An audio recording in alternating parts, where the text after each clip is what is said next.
Hello students, in the last lectures I taught you type number 2 problems for solving assignment problems. In the type number 2 I taught you tick process और called Hungarian method भी बोला जाता है उसको. तो आज मैं ले रहा हूँ type number 3 problems. Assignment problems को सॉल्व करने के लिए एक और टाइप होता है. तो सिंपली असाइनमेंट प्रॉब्लम को जैसे सॉल्व किया जाता है वैसे इसको भी सॉल्व करना है. और अभी तक जो लास्ट लेक्चर्स में मैंने असाइनमेंट प्रॉब्लम्स आपको बताई हैं वो सभी n क्रॉस n की मैट्रिक्स के फॉर्म में इन दैट इज़ जो बैलेंस्ड असाइनमेंट प्रॉब्लम होती हैं वो मैंने आपको बताई है. ये भी बैलेंस्ड असाइनमेंट प्रॉब्लम है. टाइप नंबर 3 तक जो मैंने आपको बता रहा हूँ आज तक, टाइप नंबर 3 तक प्रॉब्लम सब balanced assignment problem. Type number 4 में आपको एक क्वेश्चन मिलेगा, अनबैलेंस्ड असाइनमेंट प्रॉब्लम का होगा वो क्वेश्चन. तो टाइप नंबर 3 में भी बैलेंस्ड है, मतलब बैलेंस्ड असाइनमेंट प्रॉब्लम से मतलब n क्रॉस n की मैट्रिक्स के फॉर्म में, दैट इज 4 रो है 4 कॉलम. तो इस तरह की प्रॉब्लम्स ये बैलेंस्ड असाइनमेंट प्रॉब्लम है. और मिनिमल असाइनमेंट प्रॉब्लम, इनमें क्या होता है, मिनिमल कॉस्ट को फाइंड किया जाता है. तो सिंपली जैसे असाइनमेंट प्रॉब्लम को सॉल्व किया जाता है वैसे इसको भी सॉल्व करेंगे. बट इन दिस टाइप जब हम लोग रो ऑपरेशन कॉलम ऑपरेशन का यूज़ कर लेंगे तो इन द लास्ट तो जब जीरो इनक्रोज किया जाता है तो इसमें लेट भी कर सकते हैं. लेट करने वाला केस, ये जो टाइप नंबर 3 में बता रहा हूँ, लेट केस होता है, मतलब लेट करना होता है इसमें. सो आइए देखते हैं इसको कैसे सोल्यूशन किया जाएगा. सोल्यूशन में सबसे पहले आता है स्टेप नंबर 1. ये मैंने सभी लेक्चर्स में बताया है आपको. स्टेप नंबर 1 में होता है रो ऑपरेशन. रो ऑपरेशन, ठीक. रो ऑपरेशन में क्या बताया था मैंने, सबट्रैक्टिंग. ये मैंने लास्ट लेक्चर्स में भी आपको बताया है. Smallest element of each row from all elements given in that row. ये मैंने लास्ट लेक्चर पे भी आपको बताया. रो ऑपरेशन सबसे पहले स्टेप नंबर 1 में करते हैं. सो रो ऑपरेशन होता है subtracting smallest element of each row from all elements given in that row. प्रत्येक रो में जो सबसे छोटा एलिमेंट होगा उसको बाकी सभी एलिमेंट से हम लोग सब्ट्रैक्ट करेंगे. जो मॉडिफाइड आपकी मैट्रिक्स बनेगी, मॉडिफाइड मैट्रिक्स जो बनेगी मैं वो बनाऊंगा अब आपका. सो मॉडिफाइड मैट्रिक्स क्या बनेगी,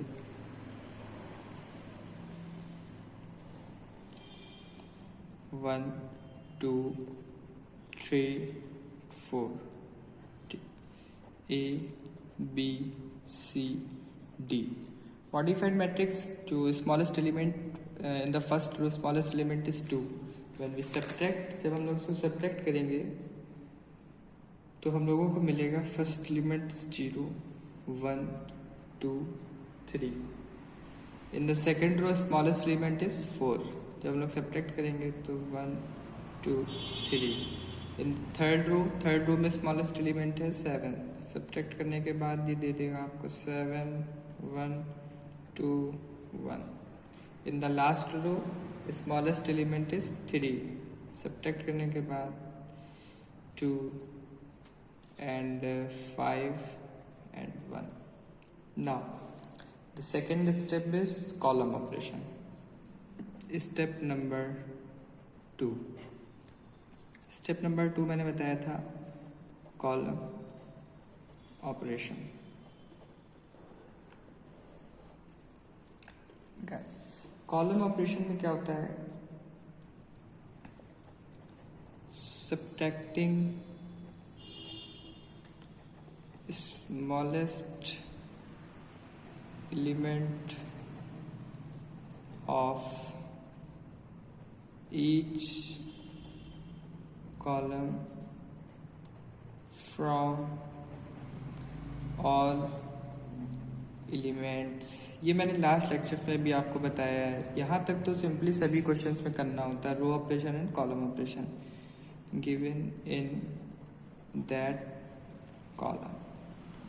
जो कॉलम ऑपरेशन होता है वो रो ऑपरेशन के बाद जो मॉडिफाइड n क्रॉस n की मैट्रिक्स बनती है उसमें ही कॉलम ऑपरेशन को ऑपरेट किया जाता है. सो जो रो ऑपरेशन के बाद मॉडिफाइड आपकी ये बनी है मैट्रिक्स, इसमें हम लोग कॉलम ऑपरेशन लगाएंगे। और कॉलम ऑपरेशन क्या होता है? Subtracting smallest element of each column from all elements given in that column. Column में जो सबसे छोटा एलिमेंट होगा उसको बाकी एलिमेंट से सब्ट्रैक्ट करेंगे, कॉलम वाइज देखेंगे। सो जो मॉडिफाइड आपकी मैट्रिक्स बनेगी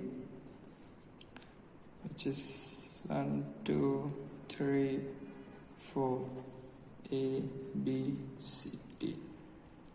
In the first column smallest element is 0, so कोई इफेक्ट नहीं पड़ेगा, 0 0 0। In the second column smallest element is 1, 1 को सब्ट्रैक्ट करेंगे हम लोग, तो ये भी 0 दे देगा, ये भी 0, ये भी 0 एंड ये 1। In the third column smallest element is 2, so it gives also 0 0 0 3। In the fourth column smallest element is 1, when we subtract we get this। now अब इसके बाद मैंने बताया था आप लोगों को 0 इनक्लोज करना है और रिमूव करना है।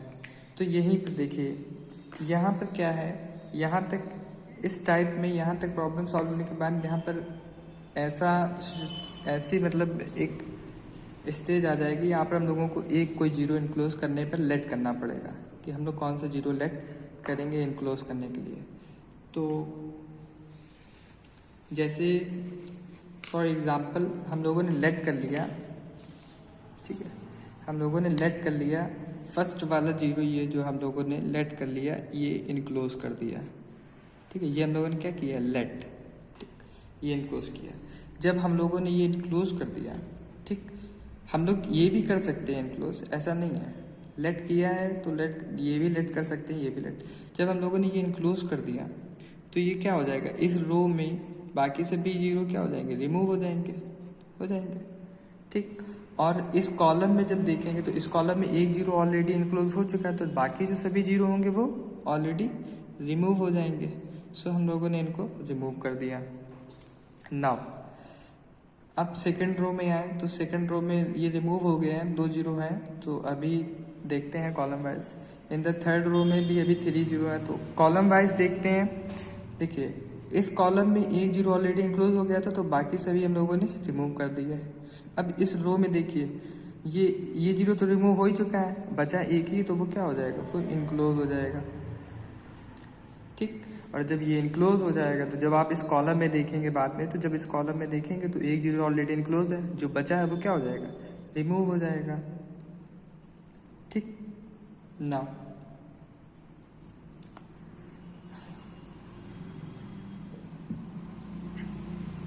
अब देखिए ये बचे हैं अभी 2, इस रो में 2 0 बचे हैं, इस रो में भी 2 0 बचे हैं, इस कॉलम में भी 2 0। अभी भी ये बता पाना टफ है कि कौन सा मतलब इनक्लोज होगा और कौन सा रिमूव होगा। तो यहाँ पर हम लोग फिर से लेट करेंगे, ठीक, लेट कर लेते हैं। मान लीजिए हम लोगों ने ये वाला इनक्लोज किया, ठीक, जब ये इनक्लोज कर देंगे तो बाकी के सभी तो रिमूव हो जाएंगे, ऑलरेडी एक रिमूव है, तो ये बचा, ये भी क्या हो जाएगा, रिमूव हो जाएगा। और जब ये रिमूव हो जाएंगे, अब देखिए इस कॉलम में देखेंगे, जब सेकंड कॉलम में तो एक ऑलरेडी इनक्लोज हो चुका है, बाकी जो बचे वो क्या हो जाएंगे, रिमूव हो जाएंगे। ये रिमूव है, इसको भी हम लोग रिमूव कर देंगे। अब इस रो में एक ही बचा है, तो वो क्या हो जाएगा, इनक्लोज। देखिए इस कॉलम में भी जब आप देखेंगे तो क्या हो जाएगा, बाकी सब रिमूव, एक ही बचा था, क्या हो जाएगा, इनक्लोज। एक रो या एक कॉलम में एक ही 0 हम लोग इनक्लोज कर सकते हैं। तो ये होता है लेट करने वाला केस। इसमें क्या होता है, लेट किया जाता है, कौन सा 0 इनक्लोज कर दें, और हर कॉलम में हर रो में एक 0 इनक्लोज मिलना भी चाहिए हम लोगों को। तो हमारा ये क्या हुआ, असाइनमेंट शेड्यूल कंप्लीट हो गया है, ठीक, मतलब हर रो हर कॉलम में क्या हो रहा है, एक 0 इनक्लोज मिल रहा है, तो असाइनमेंट शेड्यूल कंप्लीट हो गया। तो now assignment schedule is completed at, कहाँ पर, फर्स्ट रो का कंप्लीट हुआ है फर्स्ट कॉलम पर, तो ए का कंप्लीट हुआ है फर्स्ट पर, बी का कंप्लीट हुआ है ऑन द सेकंड कॉलम, सी का कंप्लीट हुआ है on the third column, and D का कंप्लीट हुआ है ऑन द फोर्थ कॉलम। यहाँ पर आप इसको भी लेट कर सकते थे, मैंने बताया कि लेट करना है तो आप इसको भी इंक्लूड कर सकते थे। तो जब आप इसको इंक्लूड करते तो ये रिमूव हो जाता है, है ना। जब ये रिमूव हो जाता है तो आप ये वाला इनक्लोज हो जाता है और ये वाला, सो वो आप पर डिपेंड करता है। आप लेट करिए और इस तरह से लेट करिए कि एक रो एक कॉलम में आपको एक जीरो इनक्लोज जरूर मिले। तो असाइनमेंट शेड्यूल ये कंप्लीट हो गया है। ए का फर्स्ट कॉलम पर, बी का सेकंड का, सी का थर्ड पर एंड डी का फोर्थ पर। और ये मैंने बताया था कंप्लीट होने के बाद जो वैल्यू प्रॉब्लम में यहाँ पर दी होती थी हम लोग उसी को काउंट करते हैं, ऐड करते हैं। सो जब मैं आपको अपना प्रॉब्लम दिखाऊंगा, ए का कंप्लीट हुआ फर्स्ट कॉलम पे तो यहाँ की वैल्यू है 2, ठीक है, ठीक। बी का कंप्लीट हुआ सेकंड कॉलम पे, यहाँ की वैल्यू है 5, देख लीजिए आप लोग। सी का कंप्लीट हुआ थर्ड कॉलम पे, डी का फोर्थ कॉलम पे, ठीक। तो सी का कंप्लीट हुआ थर्ड कॉलम पे वैल्यू है 9, डी का कंप्लीट हुआ फोर्थ कॉलम पे वैल्यू इज 4। सो यहाँ पर हो जाएगा minimal cost Z equals to, A की वैल्यू दी हुई थी 2 प्लस 5 प्लस 9 प्लस 4, ठीक। तो जब काउंट करेंगे तो टोटल आंसर क्या हो जाएगा 20। This is answer. इस तरह से इस वाली प्रॉब्लम को, इस वाली टाइप के प्रॉब्लम्स को सॉल्व किया जाता है। इनमें लेट केस होता है, लेट करना होता है इनक्लोज जीरो को, कौन सा इनक्लोज करें, और उसके अकॉर्डिंग हर रो और हर कॉलम में एक जीरो इनक्लोज मिलना चाहिए, ठीक। थैंक्स।